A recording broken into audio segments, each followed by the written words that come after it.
Hello everyone, I'm Victor Fitzgerald and this is another programming app review called BotBat.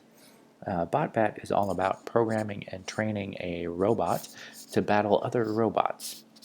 So the first thing I'm going to do in demonstrating this game to you is just walk through the training program. Now the training program is an actual GUI for a programming interface. Now you may look at this and say, oh, it looks complicated, but this is actually more akin to the programming interfaces you see in Lego robotics and things like that. So you can edit commands, save them, load them, test them, all of that. So I'm going to go ahead and start programming. I'm going to move forward, I'm going to rotate, I'm going to pulse radar, and I'm going to fire a missile. And I'm going to go ahead and start that command on my robot. As you can see, they didn't do anything. It didn't do anything that I wanted it to. So instead, I'm going to make it move forward, rotate, and capture the base at the end. As you can see, it's 1, 2, 3, 4, 5, 6 squares forward. So I'm going to go ahead and edit my program, and I'm going to move forward. I'm going to move forward, let's say 60 feet. I'm going to rotate 90 degrees towards the home base, and I'm going to pulse radar and fire a missile again. And let's see what happens when I start the program. Oh, no motion yet again. So I have not been able to successfully move my robot forward. I moved just a little bit, but not enough to move anywhere that I want to. So we're going to go back and we're going to move that forward up to a full 200 feet. And we're going to go ahead and start. Now 200 feet, I only move about a grid and a half. So I've got a long way to go before I actually get anywhere.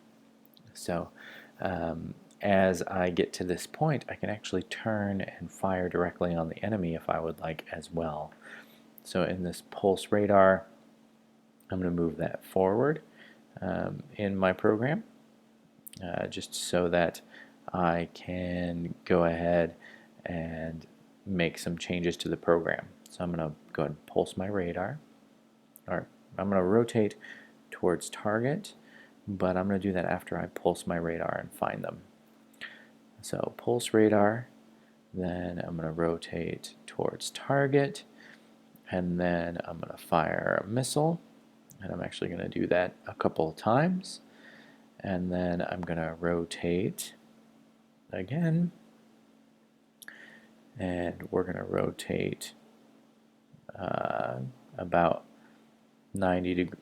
It's probably going to be about 60 degrees, and then we're going to move forward yet again, and I'm going to move forward 200-foot motions,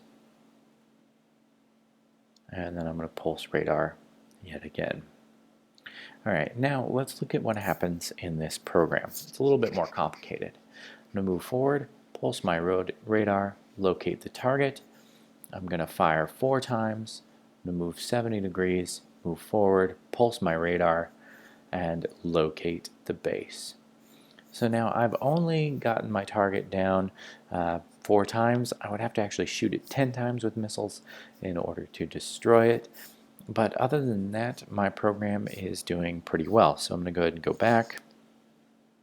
I'm going to continue to fire missiles to make sure there are 10. 1, 2, 3, 4, 5, 6, 7, 8, 9, 10. 10 missile firings. At the end of my pulsing radar, I'm going to go ahead and rotate to find the home base. And then I'm going to move forward, and I'm going to make that just a 100-foot move. That seemed like I was pretty close. So now let's go ahead and start that. Pulsing radar, locating the base, firing missiles until it is destroyed, and then I should move towards the base and actually get on top of it, completing this mission. Now, this is the basics of programming that's done in this game. As you can see, I didn't complete it because I need to fire a couple more missiles.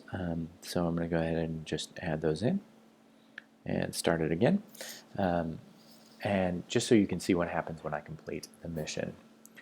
Now, it takes a lot of programming back and forth of simple logic and basic statements for the robot. Move forward, pulse your radar, locate things, move, all of that to just make sure that you locate and find everything that you need. And then once you have completed everything, you go ahead and just make it back to your base, and you are done. Now, as you move through the game, there's going to be a lot of programming challenges and mazes and things like that that you will complete, as well as additional features that you will unlock for your robot. But this is a great app for upper grades, middle school into high school, for teaching basic robotics. It definitely teaches a lot of the command interfaces and things that you will do in a robot lab without the necessary tools to have and build robots. So it is a great way to introduce students to programming through a robot or a system that is based on robotics. If you have any questions about this review or any other reviews in the programming series, feel free to reach out to me directly, to leave a comment on this video, or visit me at victorfitzgerald.com. Thanks for tuning in.